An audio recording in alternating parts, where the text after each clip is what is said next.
Aprelin ortalarından sonuna qədər güclü lirid meteor yağışı müşahidə ediləcək. Bu barədə Bakı Dövlət Universitetinin Astrofizika kafedrasından məlumat verilib. Bildirilib ki, lirid meteor axınının maksimumu aprelin 22-sində Bakı vaxtı ilə saat 22:04-də olacaq. Bu zaman saatda 18:20 meteorun müşahidə ediləcəyi gözlənilir.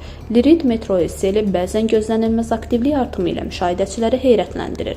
Belə hallarda saatda 100 meteor müşahidə edilə bilər. Bu cür aktivlik 1803, 1922, 1945, 1982 və 1985-ci illərdə qeydə alınıb. Belə aktivlik artımlarını əvvəlcədən dəqiq proqnozlaşdırmaq çətindir. Lakin məhz bu qeyri-müəyyənlik liridləri çox maraqlı müşahidə obyektinə çevirir.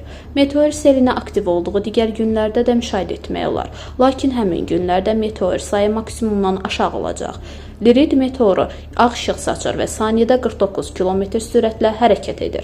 Bakıda meteor seli qeyd edilən günlərdə hər axşam saat 20:18-dən sonra müşahidə edilə bilər. Meteor yağışının radiantı, yəni mənbəyi ən yüksək nöqtəsinə sübh açıldıqdan sonra təxminən 5:00-da çatacaq. Buna görə də ən yaxşı müşahidə şəraiti sübhə yaxın saatlarda yaranacaq. Yerin fırlanması səbəbindən həmin vaxt Bakı gələn meteorların hərəkət istiqamətində olacaq. Bu da maksimum sayda meteor müşahidə etməyə imkan verəcək. Bakıda radiant nöqtəsi maksimum 83 dərəcə yüksəklikdə olacaq. Bu zaman saatda təxminən 17 meteor müşahidə edilə bilər.